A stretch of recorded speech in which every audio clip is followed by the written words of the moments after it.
talk to everyone how they can get the facts on the authority of Scripture so that if they're at the work or wherever, they can intelligently respond to a friend who has no biblical basis at all in their life. Right. I mean, I interviewed leading scholars on this in the book, and Bruce Metzger, as you know, the leading scholar in the world on the text of the New Testament, and Princeton professor emeritus, a great scholar, and others, and tried to establish through the interviews that, the New Testament of the Bible is trustworthy in terms of the history that it tells us. That the Gospels are rooted in eyewitness testimony, that they're written so early that within the lives of eyewitnesses who would have spoken up had the disciples been going around proclaiming things that were exaggerated and false. We have archaeological confirmation of many of the incidental details, which gives us confidence that the writers were careful in the history that they recorded.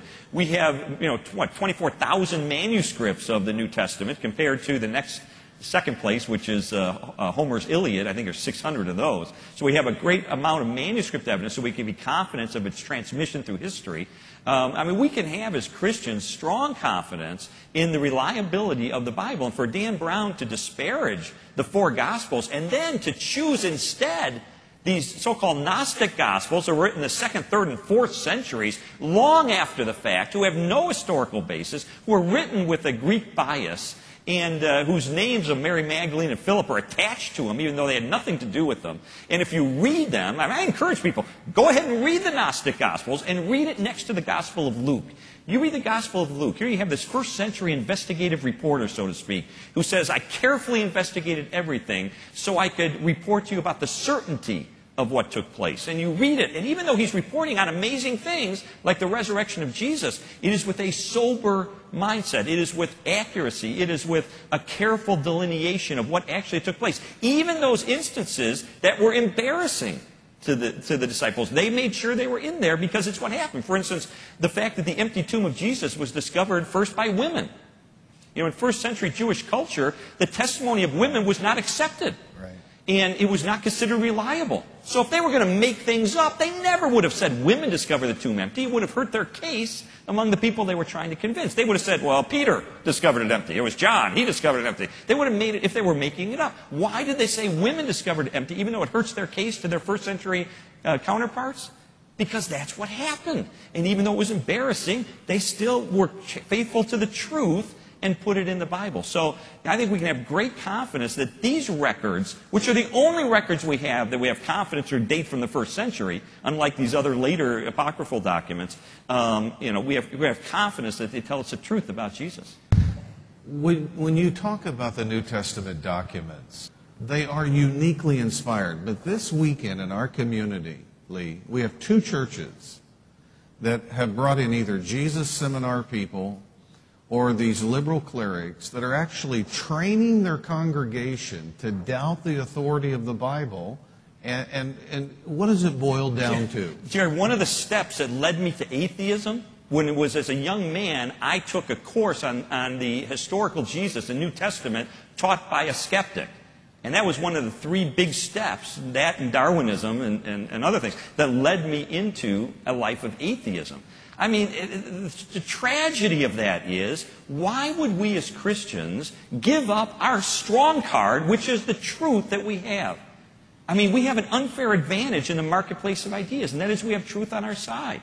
We ought to be emphasizing that. We ought to be pointing people toward the confidence they can have in what it is that the New Testament tells us about the life, teachings, miracles, death, and resurrection of Jesus. When I was a skeptic, and I began to investigate the historical underpinnings, for instance, for the resurrection of Jesus, the cornerpin of Christianity. Anybody can claim to be the Son of God. Jesus proved it by returning from the dead. And when I saw the avalanche of evidence that points so powerfully toward the truth of that, that is what convinced me that Jesus is who he claimed to be.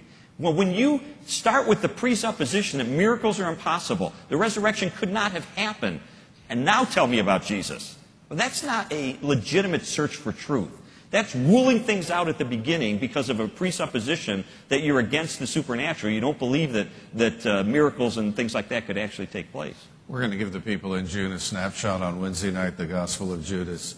But this is the big deal now. Yeah. And you would think that we have just unearthed the most incredible document But this is just another Gnostic gospel. Your It response. is. You know, it would be like me today creating a document that says the real story of John Wilkes Booth. And I write the real story, and the real story is John Wilkes Booth was invited to assassinate Abraham Lincoln by Abraham Lincoln himself. He asked me, John Wilkes Booth, to kill him. And I write all this down, and I sit it down. And, 1,800 years from now, somebody discovers this document and says, whoa, here's the real story of John Wilkes Booth, who killed Lincoln. He says that Lincoln invited him to assassinate him. Wow, that really sheds doubt on Lincoln's character, doesn't it? Well, you step back and that's ridiculous. And it's the same thing with the Gospel of Judas. The Gospel of Judas was written about 150 years after the life of Jesus, which would be like me making up something about John Wilkes Booth that happened at the assassination of Lincoln. It was written by a bunch of people called the Cainites. And they were Gnostics, people who, we've explained here, have Greek thought patterns and so forth, but who their weird kind of belief was that there are really two gods. There's the God who is the ultimate God, the God of light, the good God, but the God who created this world was a bad God. And therefore, in the Bible, the so-called bad guys, the people who don't come off looking well, like Judas or the people of Sodom and Gomorrah or Cain, the bad guy, they must be good. Because if the God of this world is a bad God and he doesn't like them, they must really be good. So they take people like Judas and they make heroes out of them. And so if you read the Gospel of Judas, he is the greatest disciple of all. He's the one who Jesus invited to betray him. Well, this is made up 150 years after the fact. It would have no more credibility than me making up the story of John Wilkes Booth. I mean, it has no relation to the real Judas. It has no relation to the real Jesus.